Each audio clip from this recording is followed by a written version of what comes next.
the past few years, we've heard the term free agents and been told we would all need to become one in order to succeed.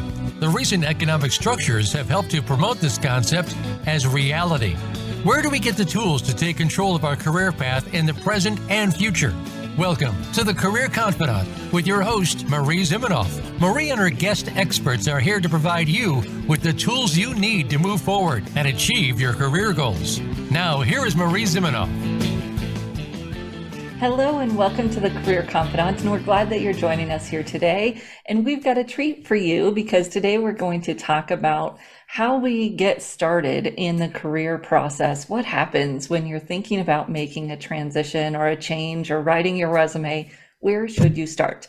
And our guest today is Jackie Suter, and Jackie is a long-time writer. She started writing when she was 9 years old, and she's been in copywriting and marketing in some of the biggest brands like IBM, where she's just really honed her craft. And now she does this as a certified career coach and resume writer for individuals. So Jackie, thanks so much for joining us. Thank you, Marie. Yeah, so you said that when people come to you, there's always a place where they want to start, but that isn't necessarily the place where it's the best to start. So how does that first conversation begin with your clients? Well, sometimes they want to just dive right in and say, hi, I need a new resume. I want to apply for a job tomorrow. And, can you just touch this up? And it doesn't really work that way. If they're really serious about finding a new job, they've got to start with the basics, which is having a good resume. And you don't get a good resume overnight. So it's always a little bit surprising to them that it takes a little time to do this, and it takes effort on their part. I think they often feel like they can just hand it to me and say, okay, wave your magic wand over it and it'll be done. Right. And before they can work on their resume, you start with some other questions, right? I do. I'm always interested in what it is, if they have a specific job in mind, for example, what it is about that job that interests them, number one. And number two, maybe more importantly, is what is it about that job that they feel that they're qualified for? It's very easy to find a job online that sounds terrific, but a lot of people probably find that job sounds terrific. So you better have something else on the board there to be able to sell yourself with. And really, you mentioned marketing before. And after years of marketing, I can tell you that resume writing is marketing writing. And it's really all about marketing your skills and your abilities and your experiences, and also tying all of that to what the company is looking for. It's not enough to just say, I can do all of these things. I can bake bread, but does that really matter to you? Probably not. So it is a difficult hill to climb sometimes with people who just have never been through it before. And when you think about like the first step before they write a resume, and you said if they have a job, you ask them what's interesting about that job. How many of your clients come in with a particular job, or what's kind of the other scenarios? Some of them, I would say it's about 50-50. Some of them have a pretty clear picture in their mind, at least, of what they want to do. But they haven't actually looked around to see if that job exists. So that's one thing. The second one is that they don't know what they want to do. All they say is, I hate this job and I want another job. And the first thing I ask them, what do you hate about your job? And there's one person I'm thinking about in particular who told me that she didn't like what she was doing because it felt meaningless. She worked in a high-end store, and they sold clothing and furniture, and very popular store, but she really felt like it was just, day in, day out, the same kind of stuff and not very meaningful. And she wanted to do something else. So we spent a little time talking about what it was she could do. And she decided that she wanted to work with people who were in not shelters necessarily, but sort of halfway houses sometimes, or, like there are in my community, at least, places where they're usually either a men's or a women's group, and they need people who will stay overnight. Everything has to be sort of monitored. And she was really interested in doing that. And I asked her a lot of questions about it because it was very different from what she was doing in retail. And, she said, well, it sounds like it's just really meaningful. And I would probably, it's a steady job with regular hours. So I would be able to, maybe make more money. And I asked her if she had looked into that. And she said, no, not yet. I said, okay, well, let's research this some more. Let's find out some more about what this job is all about. And then we can talk about how your experience fits in with what they're looking for. That was overwhelming to her. That was already her sort of sense of, well, okay, yeah, let's keep talking about it. And we scheduled another call and we talked a little more and we scheduled another call after that. And she canceled the call, never showed up again. So, I feel badly that I wasn't able to help her. But on the other hand, I really didn't feel like I could help her do what she wanted to do.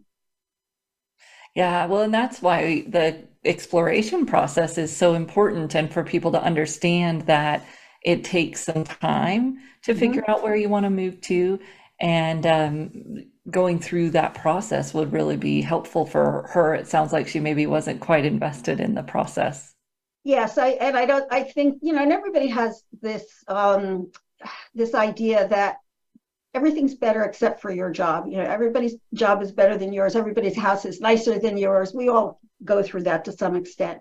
And I think she was really not thinking clearly and seeing clearly about what the job entailed and what it would be like. If she continued with that, I was going to suggest that perhaps she try volunteering to see what it's really like to be in that environment and to see how she felt about it. There are lots of people who really love doing those jobs, and that's great. And I just didn't think she was in a place yet to know that. Yeah, she didn't have enough information Exactly. and going through that cycle. So once someone knows what they want to do or they start to figure that out, what's the next step look like? We begin to talk a little bit more about what they've done in the past. And, this is obviously, if it's somebody fresh out of college, it's a slightly different conversation. But we do talk about what kinds of skills and knowledge do they need in order to be good at this new job, or at least even be qualified for it. And then to be able to attach what they've done and what their accomplishments have been to date and put those together in a cohesive story that really tells who they are, while at the same time telling why. So it's the who, the what, the where, and then the why. And that's all important to pull that together. And that's an old journalism set of rules, who, what, where, when, and why. They, make that into your brain just as soon as you start. And that's a good feeling. I work with people often who have the confidence to say, okay, this is what I want, and I'm willing to do what I need to do to get there. So that's terrific. Yeah. Yeah. What's the most difficult part of that conversation usually? I think sometimes the difficult part for me is making sure that they're seeing it with clear eyes, for one thing, and also that they're looking at a variety of different sources for their research. I think that there's so much available online right now that it's possible to, go and straight, what do people love about being a nurse? And there are lots of things to love about being a nurse. But, you have to also look up, what are things that are not so great about being a nurse? And that's all okay. No job is 100% perfect. No job is 100% wonderful every single day. But you need to know how it fits in with what is important to you. And if it's important to you, I know lots of people, and I just use the example nurses, but I do know lots of people who are nurses, they wouldn't trade it for anything. That's really what they love doing. And it's terrific. And that's what we want. Right. So when you think about making that transition for someone, they've decided what they want to do, maybe they are making a transition, and you said you look at what experiences they've had in the past. And I'm guessing based on your background in marketing that you're helping them figure out how to tell the stories, or how do you connect the dots between what they've done in the past and what they want to do now? That's a good question.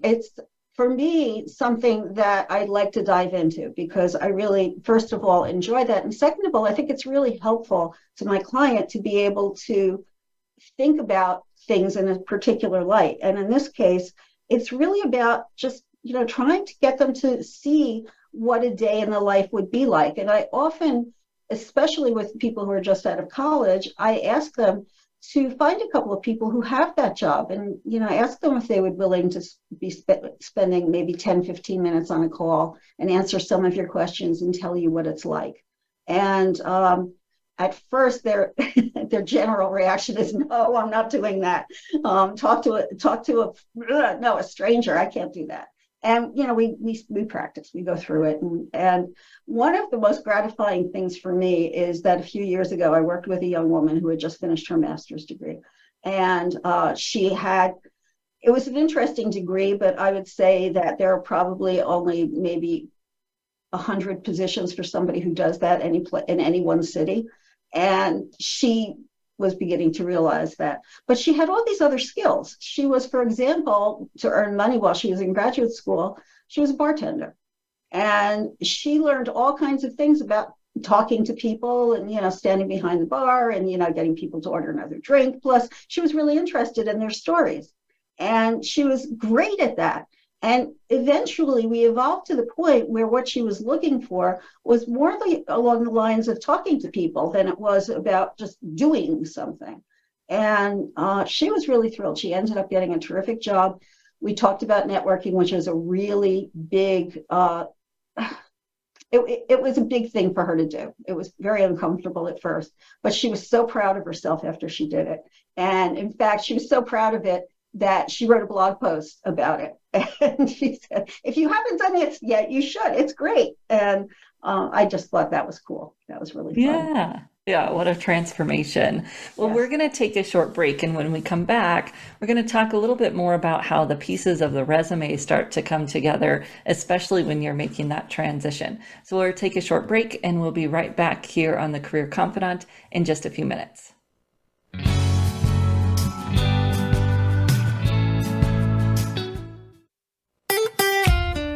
Follow Voice America at facebook.com/Voice America for juicy updates from your favorite radio shows and podcasts.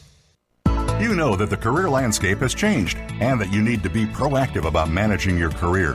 You can have the foresight, skills, and confidence you need to take charge of your career and seize opportunities. A strategic advantage and career expert, Marie Zimenoff has helped thousands of leaders like you get focused, get found, and get hired.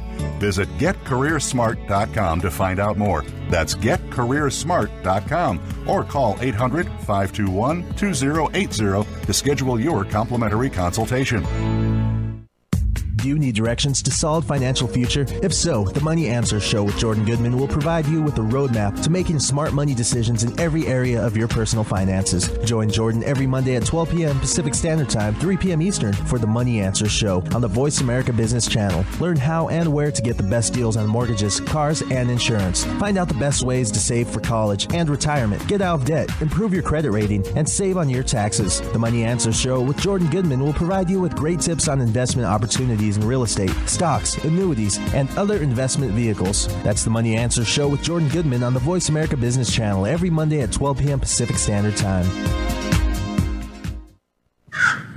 A little birdie told me Voice America is on Twitter. Follow us at Voice America TRN.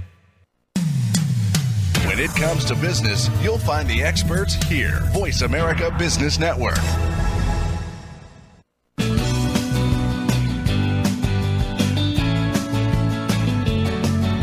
You are tuned in to the Career Confidant with Marie Zimenoff. If you have a question or comment for Marie or her guest today, please call 1-866-472-5790. That's 1-866-472-5790. You may also send an email to marie@strategicadvantage.com. Now, back to the Career Confidant. Welcome back to the Career Confidant, and today we're talking with Jackie Suter about how we help our clients find that focus and then translate that into their marketing documents. And if you're a career coach out there and you are working with clients in these areas, we're starting our personal branding program in just a few weeks. And so if you're interested in that, we give you a process to help individuals get focused, really understand their values, what's differentiated about them to the target audience that they want to target, and then how they can build their messaging. But Jackie, let's dive into some of the stories that you've worked with some individuals, especially those who are making a little bit of a transition. And you said you had one client that was making a transition that was particularly challenging. How did you help them use their stories? So one story I'm thinking about in particular is a woman who had taken some time off from work. She had a great deal of experience in marketing and had awards, and she had a very, very positive, strong career. But she didn't want to go back into the same kind of role. She sort of found that maybe she still wanted to be in marketing, but maybe from a different point of view. And so we spent a lot of time talking about the things that she had done and what she got out of them and why she found them valuable. And we actually created a resume for her that was really two resumes. We created two different versions, but they were pretty different. And we did that so that she had a little bit of balance between the kinds of things that she had done previously and some things that she'd like to be doing. And we made sure that the second resume was really focused on the things that she'd like to be doing, connecting them back to the things she had already done. So it didn't sound like, I want to be a chef in a French restaurant. And by the way, I don't even know a frying pan from a saucepan. So, that's the kind of thing that I really felt great. We can work with this a lot. And we did a lot of storytelling. I found that she had all kinds of interesting things to talk about, and I thought we could use that. For example, we talked about how her very first job while she was a college student was stuffing envelopes for a marketing company. This was back when, they did surveys by mail, and she and this other woman were stuck in this room with thousands of envelopes to stuff. And they got to know each other, and they started talking about the business, and they started talking about why they wanted to be in marketing. And it was fascinating to them that they actually were very similar, and they ended up staying friends. But more importantly, they realized that there was so much more to work than just showing up and stuffing envelopes all day. They really learned a lot from one another, and it was a much more valuable experience than either of them ever expected it to be. And she went on to do great things. So it was just maybe happenstance, but it was a nice story. Yeah, and that's what networking is, right? Those Absolutely. Opportunities to just, connect. Yes, yeah, that's great. That's great. And when you were connecting those stories, what was it? How do you help someone show they're qualified to do this new job, even though they've never done it before? The first thing I do is talk to them about what it was that attracted them to this new job to begin with. What did you see in this that you felt, I can do this and I really would love to do it? So we talk about that. And then we talk about, okay, so from a practical point of view, what do you have in your background that fits with what they're looking for? And, let's be a little creative here. Let's talk about, it doesn't have to be even called the same thing. Some companies call something research, some other companies call it something else. It's really just a matter of how you want to fit what you've done into their language. And that's a big step in making yourself accessible. And that's a problem a lot of people have. They want to use the words that they're comfortable with, but they don't realize that those aren't words that your reader is going to be comfortable with. So again, it's all about marketing. It's all about putting yourself in the position of selling what they're looking for. Right. And aligning that language, which I know in our industry, a lot of times we've talked about, the keywords and applicant tracking systems, but it's really just about using the language that shows you have the skills they need, even though you might have gotten them in a different place. Exactly. And because she was applying for a couple of different jobs, we tweaked the resume so that we had, so we did have some keywords in there, but we did it so that we were using the language that they would be using. And she got a number of interviews from that and got a terrific job as a result of it. And, it was great. We also created a set of stories for her so that, and she had so many of them because she had such a long career. So it was really fun to do. But she had some great stuff, and we just put them together in a little package for her so she could pick and choose as she was talking to people. And, it's turned out great. I haven't talked to her in about a year. I should give her a call and see how she's doing now. But last time I talked to her, it was fabulous. Yeah, well, and that's the great part too, is that as you're putting those stories together, then they use that in a lot of different ways, I'm guessing, not just on their resume. Yes, yes. We had 2 pages of them. So those are a lot of stories, but they're short. They're just, 3 sentences, 4 sentences, and something you can easily fit into, a letter that's going out with your resume, a cover letter. And it doesn't seem like you're going too far out on a limb. Right. Or you could probably beef them up and have case studies if someone asked for that, or you needed it for some reason. Yes. Or projects on the LinkedIn profile. I mean, there's just an endless amount of places that you could use those kinds of stories. Repurpose. Again, another thing that, it's another trick in marketing is that, just because you wrote one ad or you put together one brochure with this languages, then doesn't mean you can't use it again. And, so you can take it apart and put it someplace else. It's great. Yeah.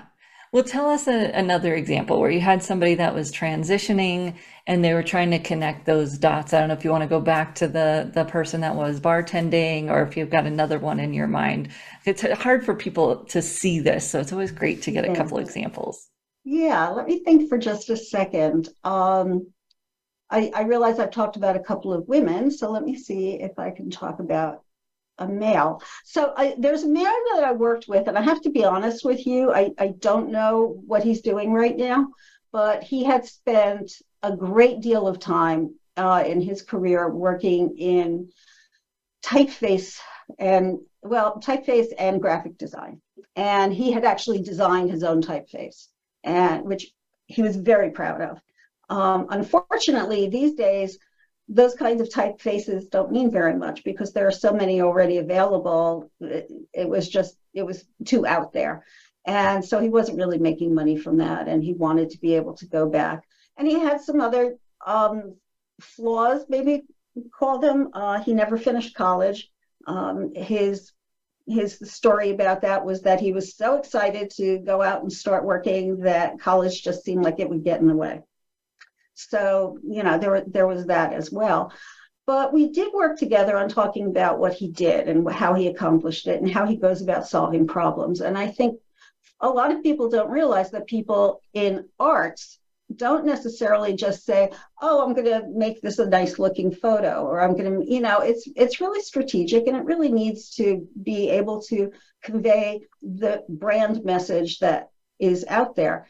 And one of them was a big client of his was in making products for bodybuilders. And so the things he had to show for this were things that maybe you and I wouldn't see every day, which were just, massive muscles and lots of stuff that go along with that.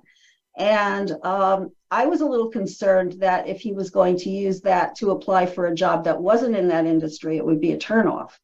And so we talked about him maybe creating some other things that had the same kind of impact, but maybe in a different industry, so that he had a variety of things to show.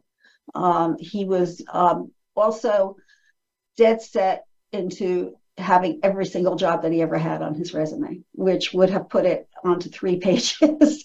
And it took a while to help him understand that, unfortunately, or fortunately, maybe the work that he had done that long ago wasn't going to be impressive to who was reading it, but it would be telling them that they're talking to somebody who's maybe been around a lot longer than they have, or even, for example. So, you do need a strategy when you put together a resume. It's not just here's what I did.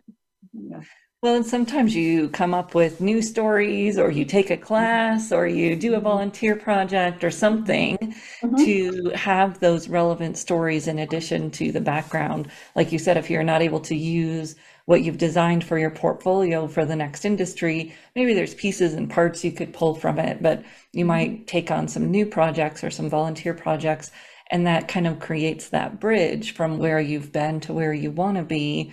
I like to call them, bridge. We used to call them stopgap jobs or whatever, but it's really should be strategic that you're thinking about what is going to fill that gap from where you are now to where you want to be.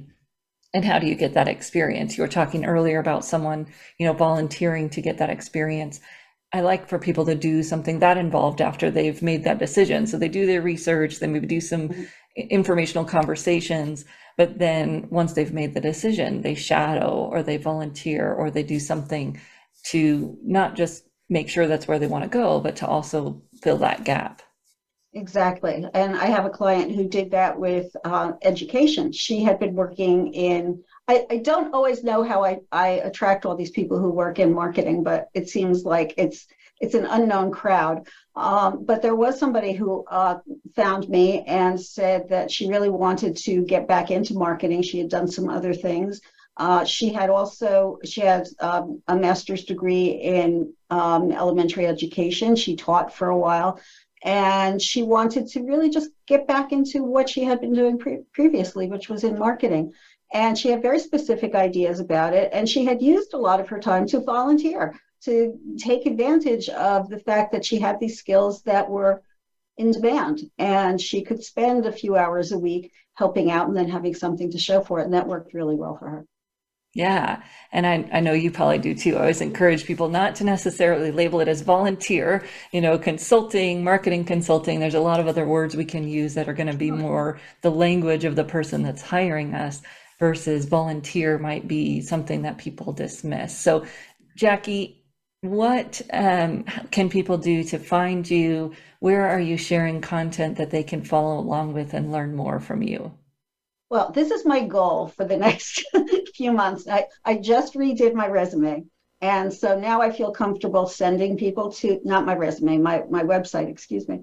But I feel comfortable sending people to my new website now. And I have held off a little bit on doing a lot of social media. So my intention is to be posting on Facebook and probably LinkedIn and perhaps one of the other ones, and I haven't really nailed that down yet. So it will probably be maybe Threads. I find that a little interesting, so we'll see. Yeah, good for a writer. Yeah, and so that's what I'm looking at right now. But now that I have my new website done, I have a little bit more flexibility in terms of being able to send people and to create the discipline to actually get all of that done. So yes. So for right now, most things are in some way related to Suitor Group, and that's where they would find me, as my accounts would say Suitor Group on them. So. And what's the website URL? Is it Suitor Group as well? Yes, it's suitorgroup.com. Excellent. Well, thank you so much, Jackie, for sharing your stories with us. I know it's so helpful for people to hear those stories and think about how they can do something similar in their transition. So we're going to take a short break. We'll say goodbye to Jackie, and we'll come back here on the Career Confidants, and we're going to talk a little bit about this idea of being qualified for the job and how do you line up your qualifications to a job that you're applying to online. We'll take a short break, and we'll be back in just a few minutes. Thank you, Jackie. Thank you.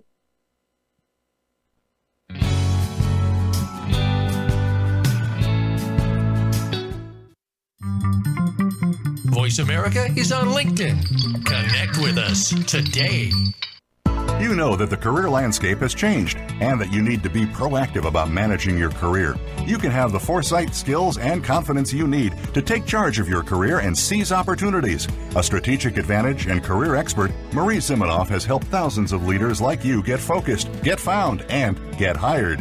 Visit getcareersmart.com to find out more. That's getcareersmart.com or call 800-521-2080 to schedule your complimentary consultation. Have you become a member yet? Sign up now to become a member of Voice America. It's always free and easy. Plus, you get to take advantage of some great member benefits. Get unlimited access to millions of hours of on-demand content across all of our channels. Keep track of your favorite episodes, shows, and hosts in your own customizable library. Find out what shows you might be interested in based on your favorites. Plus, you get insider access with our newsletter. Membership gives you more. Sign up at voiceamerica.com and click register at the top right. Say It Skillfully is my radio show about being who you are and saying what you think needs to be said. This is your host, Molly Chang. I'll help you find the right words to tackle any challenging conversation you've been avoiding. Whether you're part of a small project team or leading a giant company, the more you accept that you're part of the problem, the faster you can be part of the solution. You'll learn how to achieve success on your terms and be happier, healthier, and more productive at work and in your life. Check out sayitskillfully.com for practical resources, including my 90-second videos, real life examples showing you how to speak up skillfully. I invite you to call in with your questions. Join me live every Tuesday, 11 a.m. Eastern, 8 a.m. Pacific on the Voice America Business Channel. And no, I'm cheering for you.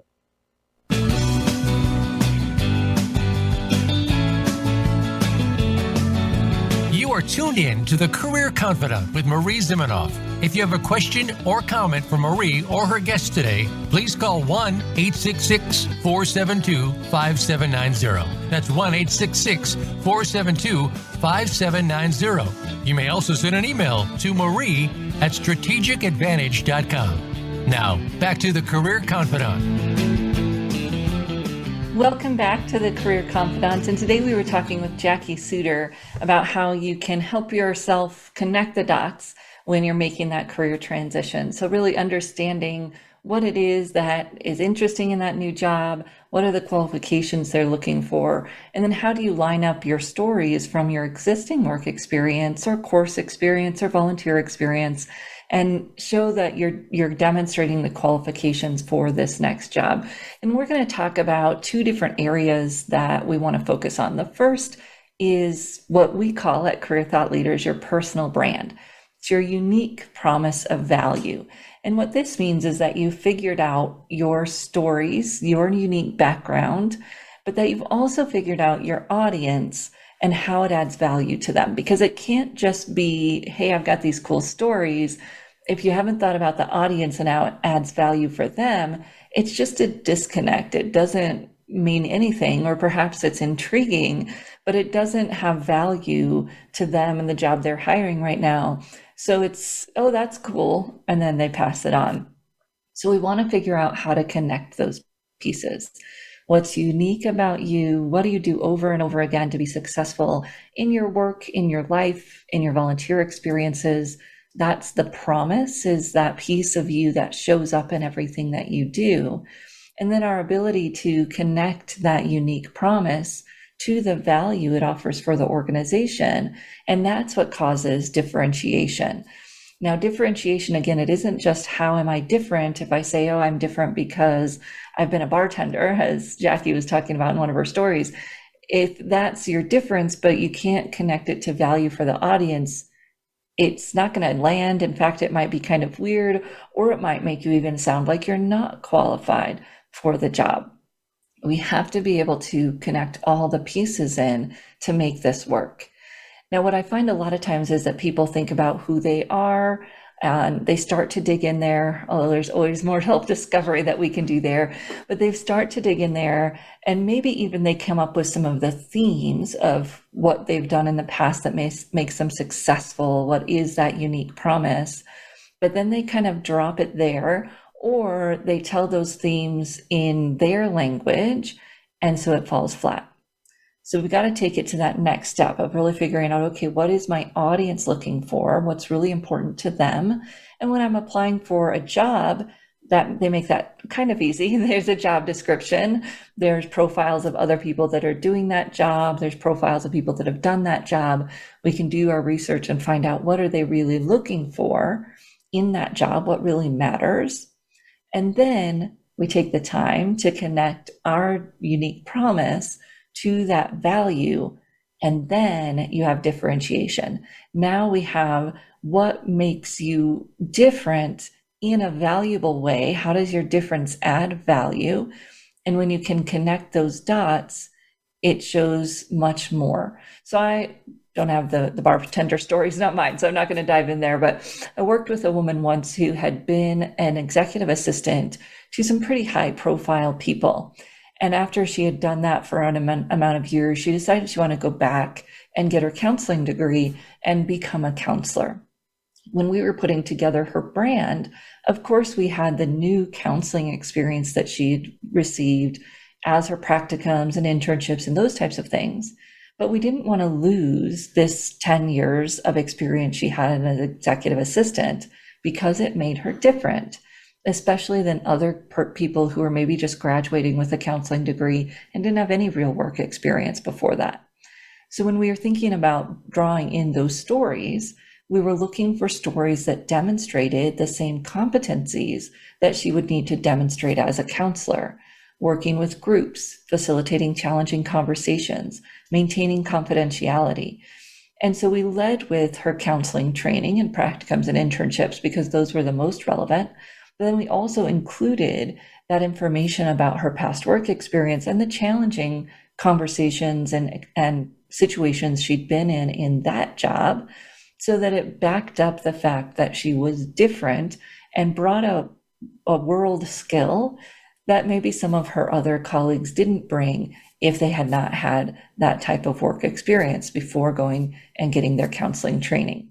It gave her a differentiator and some reason that you would call her above some other candidates. Now, it doesn't mean that you're better, and that can be our challenge when we start to have this conversation. It's not about better, it's about different. And then the hiring team will choose which differences do they think will add value in their situation, in their team. We can do our research and do our best to connect our differentiator to their specific idea of value. But in the end, it's going to be that we are just giving them enough that they can figure out if we are going to be a good fit or not for their organization. And then in the interview, of course, we can expand on those stories of difference because we've already scoped them out strategically and started to create the language for them when we were getting them into the resume or the LinkedIn profile. So that's the branding piece. Who am I? What's that unique promise? How does that connect to differentiators that add value for the organization that I'm talking to? Kind of underlying that piece is this idea of being qualified. Now, I have stated for a long time that it's best if we apply, especially online, to positions where we have 75% of the qualifications or more. So let's unpack that a little bit. Why would I encourage you to apply to jobs online? Most job search coaches out there tell you, don't apply online. It's the black hole. It's a waste of time, all of those things. I used to think so too. But here's what I learned actually back in 2016. I went to a recruiter conference and I was kind of blown away after being brought up in this industry to hear, don't apply online. I was honestly blown away that recruiters were talking about how much they value applications that come in off of job boards and especially off of their own career pages where they post the jobs on their website. I was surprised. Wasn't this a thing we weren't supposed to do? Wasn't that just the black hole? What happens, and this was some research that was done in 2016 by DeVry Institute, their career advisory board, which no longer exists, but the study happened, and it showed that the most successful job seekers applied to roles where they had 75% or more of the qualifications. So this number just doesn't come out of thin air. It's not just something I thought sounded good. It was actually based on this research. So yes, we want to apply online, and we're going to talk a little bit more about how we make sure that's successful. The first thing is that we really only want to apply online to jobs where we have 75% of the qualifications or more. I know there's a lot of hope and fluffy stuff that's out there about, apply no matter what. And you can. And how much is that using your time? Is it worth your time? Why would you do that when you don't really have the qualifications for the job? Ed Hahn responded to a comment that I made on LinkedIn today, and he said, would you hire a surgeon or a CPA that didn't have 75% of the qualifications that you were looking for? No. Now, when we think about other jobs, you might think, well, I'm not applying to be a surgeon. Okay, so maybe you could do that job with less of those qualifications, but why would someone hire you when they have a pool of people that has more? Well, maybe they don't. Okay, again, you have to go back to, is it worth your time to apply? Now, if you want to apply to a job where you don't have 75% of the qualifications, our first step is not to just go ahead and shoot an application off and see what happens. Our first step is to research what are those gaps and to figure out how important are those gaps?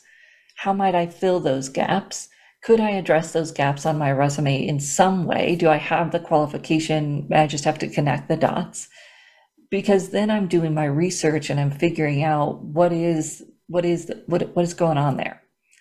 What I feel like happens is that we make this assumption of, the job description is just bloated. It has all these things they don't really need. That's not a good assumption to make. Let's research that. Let's talk to some people. Let's figure out what we really need to be able to apply to that job. And yes, that's more work, but it will also save you a lot of time in the long run because you're going to do the research, fill the gaps, and then be able to do that on all the other jobs you apply to. That gets me to my second key. So you've got to have 75% of the qualifications. Get focused. Don't be applying online to more than 3, maybe 4 different types of jobs, because you need every application you send in online to be really aligned. And that should come from a very foundational place up. Where I've looked at the job, I understand what the qualifications are, I've aligned my stories. I shouldn't have to spend too much time tweaking every job application because I've really got that focus and built things from the ground up. If I'm still exploring some other ideas that aren't quite as well aligned, those I'm doing networking conversations, I'm doing my research, I'm exploring. And then if I figure out that that is a place where I can plug in, I've just got to reprioritize and figure out what is the most important jobs, what are the most relevant, what am I most likely to get online, and maybe I'm using other job search tactics for some of the other types of positions I think I might be interested in as they come into more of realistic realm. Then I could shift them over to applying online. So I'm keeping my online application activity to those jobs I'm really qualified for. I'm watching very strategically, and I'm paring down the amount of information I have coming in so I can be most effective in creating those job applications. We're going to take a short break, and when we come back, we'll run through what you can do to be the most effective when you apply to that role online. We'll be right back in just a few minutes.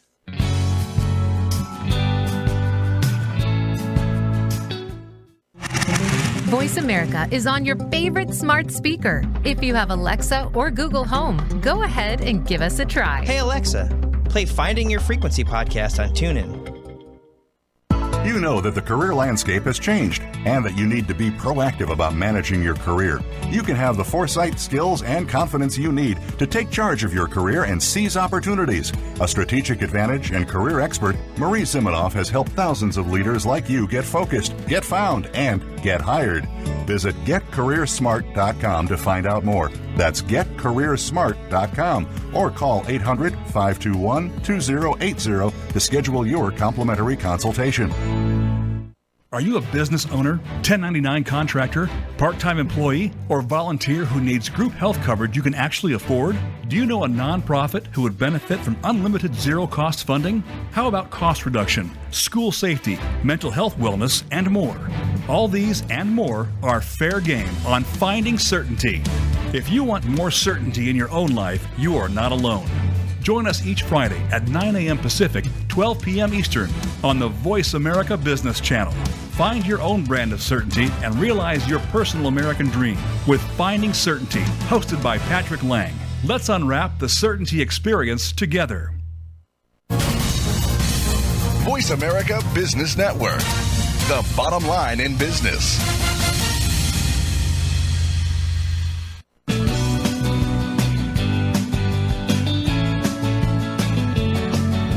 You You are tuned in to the Career Confidant with Marie Zimenoff. If you have a question or comment for Marie or her guest today, please call 1-866-472-5790. That's 1-866-472-5790. You may also send an email to marie@strategicadvantage.com. Now, back to the Career Confidant.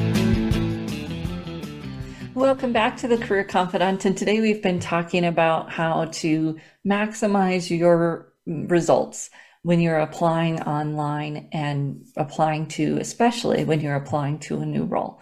So I'm just going to break down the steps here of maximizing your results in online application. We talked a little bit about why it matters. It's seen as a high quality of source hire for recruiters. And so we want to make sure that we are applying to those roles where we have the qualifications. So you're going to find target companies that you want to target, and you're going to make sure you never miss an opportunity on their website. Some job sites, you might be able to set up an RSS feed from the company site. Not talking about job boards yet. Go to the target company websites, check in on their careers page, see what your options are to get alerts when they announce a new job themselves. Is there an opportunity to set up a Google alert, an RSS feed, anything that means you don't miss something on your target companies? Or you can go to that site once or twice a week, make sure you don't miss anything. I used to have a spreadsheet with all of my target companies, and I'd make sure I go through on a weekly basis, and some of them had a date. So the Colorado State University page only posted new jobs on this day. Didn't make any sense to go to that page twice a week because they were only posting on this date.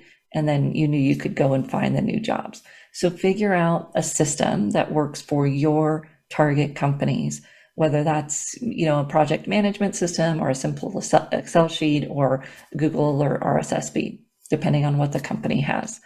You don't want to miss a job on their website that is good fit for you, because that's a quality source of hire for them. If you don't apply, but you try to get in other ways, you may not end up in the pool.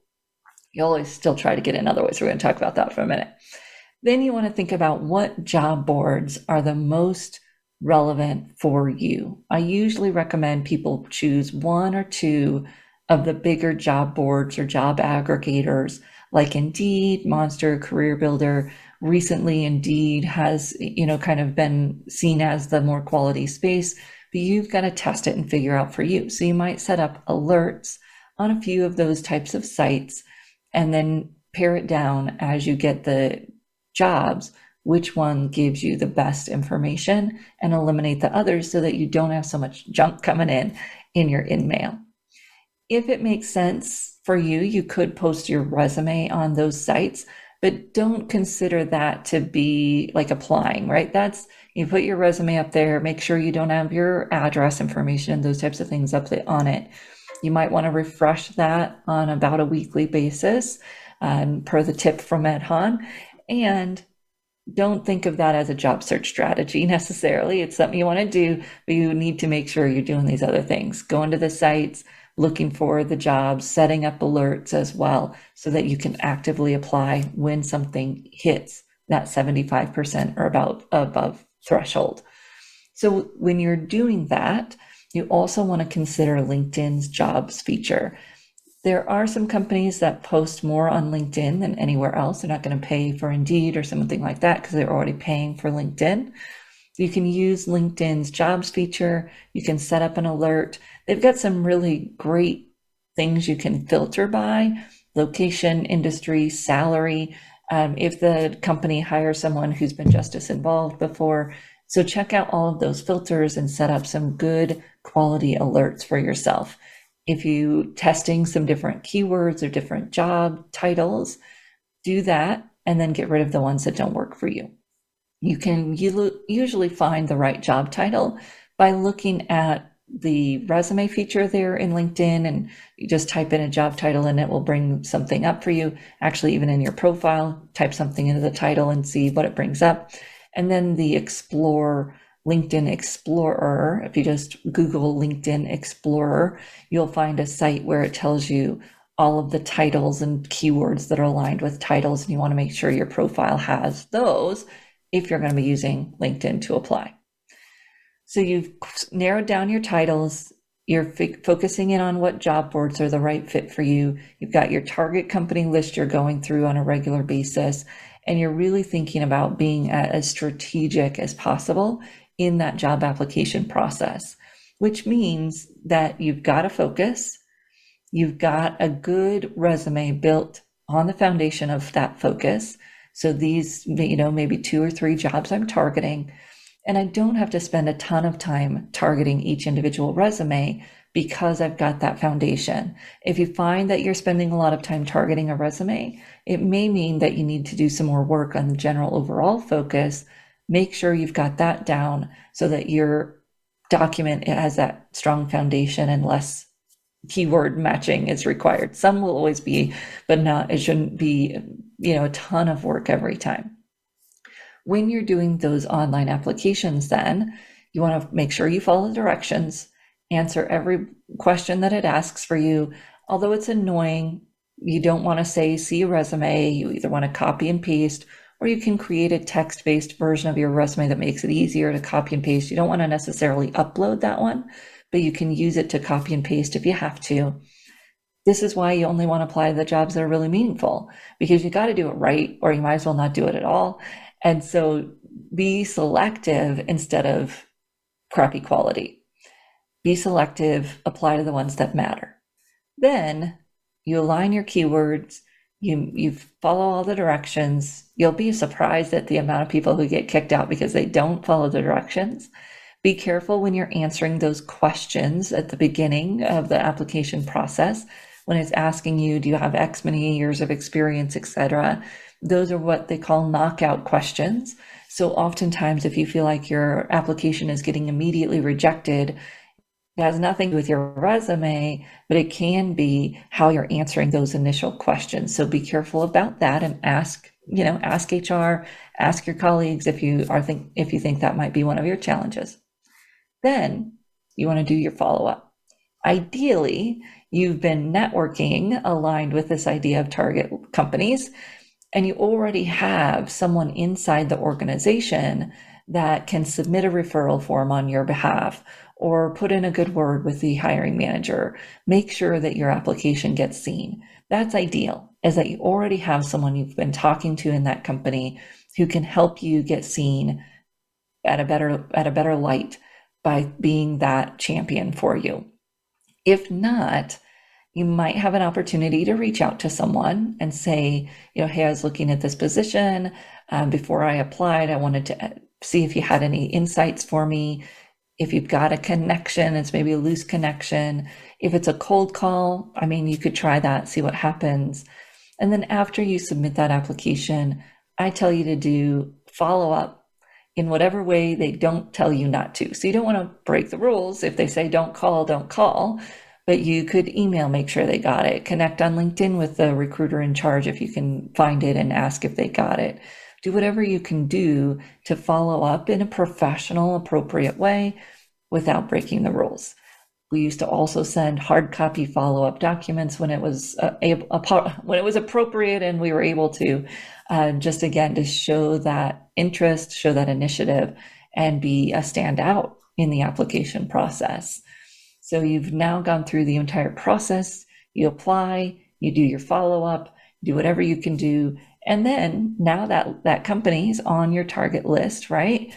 Start the networking process. If not for that job that's already posted, if the next job comes up, you'll already have someone on the inside. So use those job ads to inform your networking, to inform your focus, to keep honing your resume, and quiet the noise.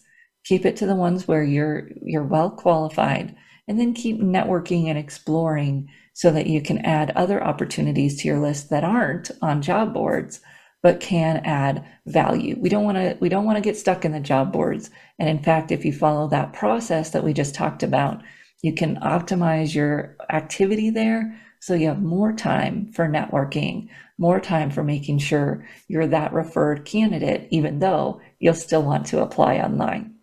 We'll be right back here again next week on The Career Confidant. If you have any questions or topics you'd like me to address, shoot me an email. Marie@careerthoughtleaders.com is maybe easier to find, careerthoughtleaders.com, or drop me a message on LinkedIn and Instagram, Facebook, anywhere that you can find Career Thought Leaders or myself. And we'll see you right back here again next week on The Career Confidant.